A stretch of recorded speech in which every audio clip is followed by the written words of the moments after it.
नमस्कार दोस्तों, आप सुन रहे हैं सुनो कहानी।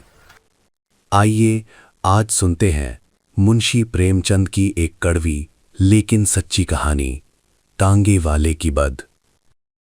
लेखक को इलाहाबाद में एक बार तांगे में लंबा सफर करने का संयोग हुआ। तांगे वाले मियां जम्मन बड़े बातूनी थे। उनकी उम्र 50 के करीब थी। उनकी बड़ से रास्ता इस आसानी से तय हुआ कि कुछ मालूम ही ना हुआ। मैं पाठकों के मनोरंजन के लिए उनकी जीवन और बड़ पेश करता हूं। जुम्मन: कहिए बाबूजी, तांगा? वो तो इस तरफ देखते ही नहीं, शायद इक्का लेंगे। मुबारक, कम खर्च बाला नशीन, मगर कमर रह जाएगी बाबूजी, सड़क खराब है, इक्के में तकलीफ होगी। अखबार में पढ़ा होगा, कल 4 इक्के इसी सड़क पर उलट गए। चुंगी म्यूनिसिपैलिटी, सलामत रहे, इक्के बिल्कुल बंद हो जाएंगे। मोटर जारी तो सड़क खराब करे और नुकसान हो हम गरीब इक्के वालों का। कुछ दिनों में हवाई जहाज में सवारियां चलेंगी, तब हम इक्के वालों को सड़क मिल जाएगी। देखेंगे उस वक्त इन लारियों को कौन पूछता है।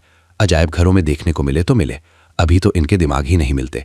अरे साहब, रास्ता निकलना दुश्वार कर दिया है। गोया कुल सड़क उन्हीं के वास्ते है और हमारे वास्ते पटरी और धूल।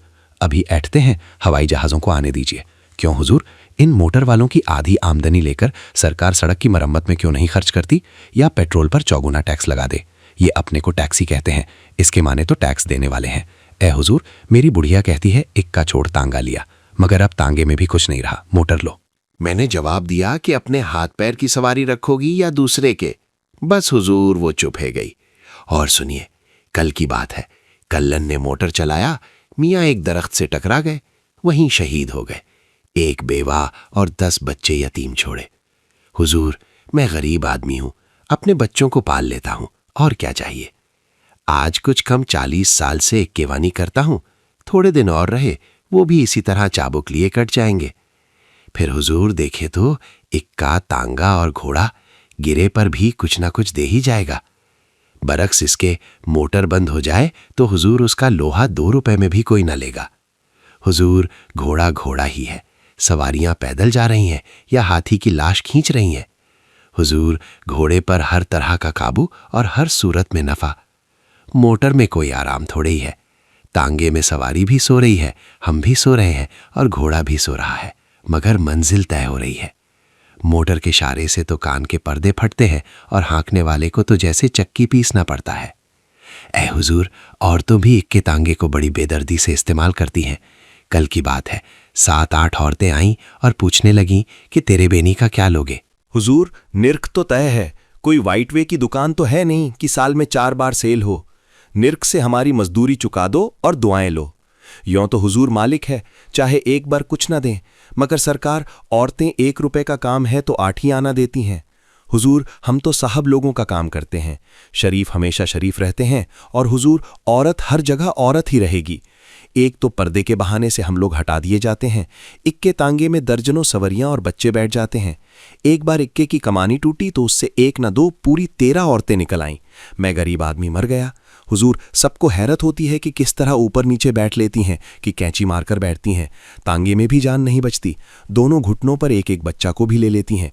इस तरह हुजूर तांगे के अंदर सर्कस का सा नक्शा हो जाता है।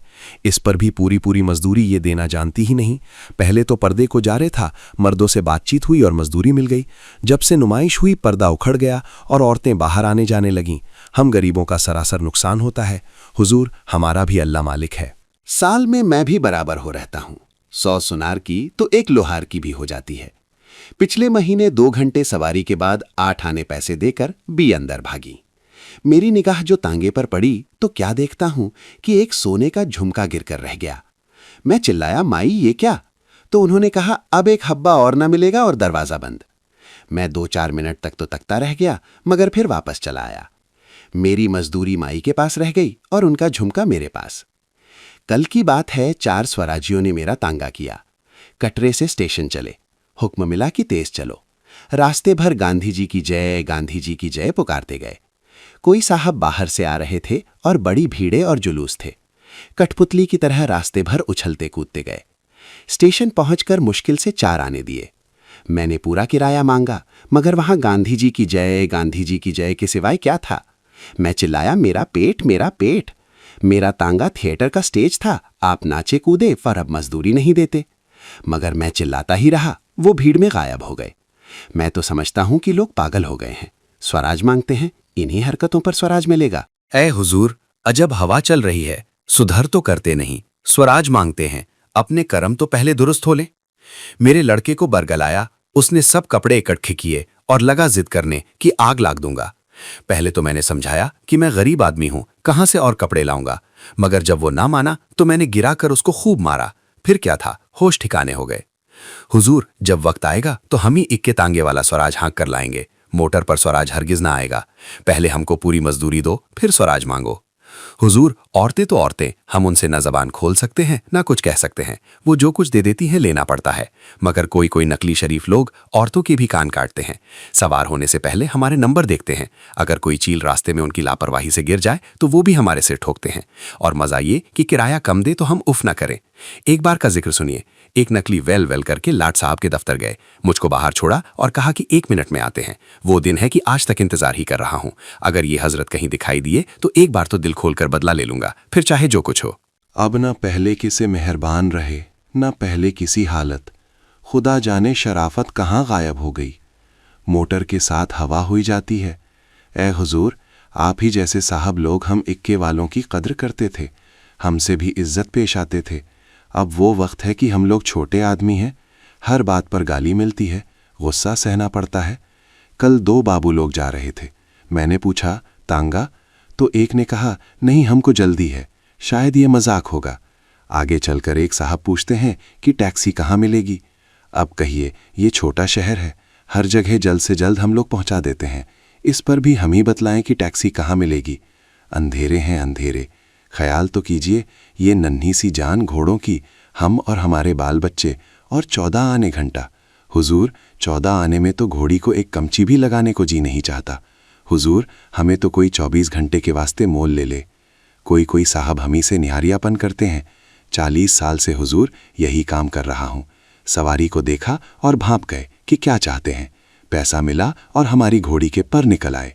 एक साहब ने बड़े तूम तड़ाक के बाद घंटों के हिसाब से तांगा तय किया, और वो भी सरकारी रेट से कम। आप देखें कि चुंगी ही ने रेट मुकर्रर करते वक्त जान निकाल ली है, लेकिन कुछ लोग बगैर तिलों के तेल निकालना चाहते हैं। खैर, मैंने भी बेकारी में कम रेट ही मान लिया। फिर जनाब थोड़ी दूर चलकर हमारा तांगा भी जनाजे की चाल चलने लगा। वो कह रहे हैं कि भाई ज़रा तेज़ चलो। मैं कहता हूँ कि रोज़ का दिन है, घोड़ी का दम न टूटे। तब वो फरमाते हैं, हमें क्या, तुम्हारी ही घंटा देर में होगा। सरकार, मुझे तो इसमें खुशी है, आप ही सवार रहें और गुलाम आपको फिराता रहे। लाट साहब के दफ्तर में एक बड़े बाबू थे, कटरे में रहते थे। खुदा झूठ ना बुलवाए, उनकी कमर 3 गज से कम ना होगी। उनको देखकर इक्के तांगे वाले आगे हट जाते थे। कितने ही इक्के वो तोड़ चुके थे। इतने भारी होने पर भी इस सफाई से कूदते थे कि खुद कभी चोट न खाई। ये गुलाम ही की हिम्मत थे कि उनको ले जाता था। खुदा उनको खुश रखे, मजदूरी भी अच्छी देते थे। एक बार मैं इंदू का इक्का लिए जा रहा था। बाबू मिल गए और कहा कि दफ्तर तक पहुंचा दोगे, आज देर हो गई है, तुम्हारे घोड़े में सिर्फ ढांचा ही रह गया है। मैंने जवाब दिया, ये मेरा घोड़ा नहीं है, हुजूर तो डबल मजदूरी देते हैं, हुक्म दे तो 2 इक्के एक साथ बांध लूं और फिर चलूं। एक सेठ जी ने इक्का बांधा किया, सब्जी मंडी से सब्जी वगैरह ली और भगाते हुए स्टेशन आए। इनाम की लालच में मैं घोड़ी पीटता लाया। खुदा जानता है उस रोज जानवर पर बड़ी मार पड़ी, मेरे हाथ दर्द करने लगे। रेल का वक्त सचमुच बहुत ही तंग था।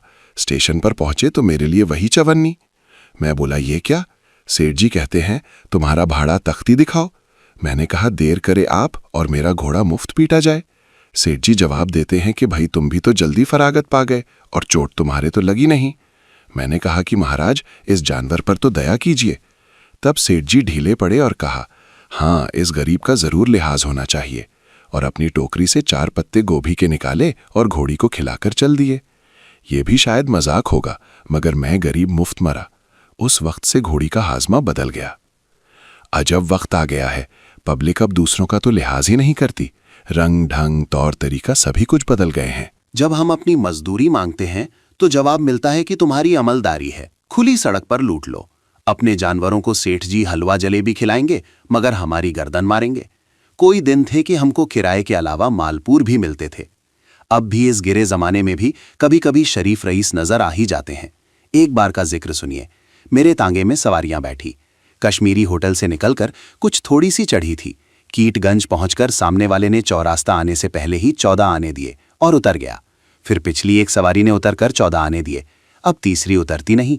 मैंने कहा कि हजरत चौराहा आ गया। जवाब नदारत। मैंने कहा कि बाबू इन्हें भी उतार लो। बाबू ने देखा भाला, मगर वो नशे में चूर हैं, उतार कौन। बाबू बोले अब क्या करें। मैंने कहा क्या करोगे, मामला तो बिल्कुल साफ है, थाने जाइए और अगर 10 मिनट में कई वारिस ना पैदा हो तो माल आपका। बस हुजूर, इस पेशे में भी नित नए तमाशे देखने में आते हैं। इन आंखों सब कुछ देखा है हुजूर। पर्दे पड़ते थे, जाजिमें बांधी जाती थीं, घटा टोप लगाए जाते थे, तब जनानी सवारियां बैठती थीं। अब हुजूर अजब हालत है, पर्दा गया हवा के बहाने से। इक्का कुछ सुखो थोड़ा ही छोड़ा है। जिसको देखो यही कहता था कि इक्का नहीं तांगा लाऊं। आराम को ना देखा, अब जान को नहीं देखते और मोटर मोटर टैक्सी टैक्सी पुकारते हैं। हुजूर हमें क्या, हम तो 2 दिन के मेहमान हैं। खुदा जो दिखाएगा देख लेंगे। आप सुन रहे थे मुंशी प्रेमचंद की कहानी टांगे वाले की बद। ये कहानी सिर्फ एक टांगे वाले की नहीं थी, बल्कि उस मेहनतकश इंसान की थी जिसकी ईमानदारी और मेहनत, ताकत और रुतबे के आगे किसी कीमत की नहीं समझी जाती। टांगे वाले की बद हमें ये दिखाती है कि समाज में अक्सर गलती कमजोर की ही मानी जाती है, चाहे सच उसके साथ क्यों ना हो। प्रेमचंद इस कहानी के जरिए हमसे सीधे सवाल करते हैं, क्या इंसाफ सिर्फ ताकतवरों के लिए होता है? और क्या गरीब की बद कभी किसी के लिए मायने रखती है? अगर इस कहानी ने आपको सोचने पर मजबूर किया हो तो लाइक करें, कमेंट में लिखें मेहनत की भी कोई कीमत होती है। और ऐसी ही समाज की सच्चाई दिखाने वाली कहानियों के लिए सुनो कहानी को सब्सक्राइब करना ना भूलें। धन्यवाद।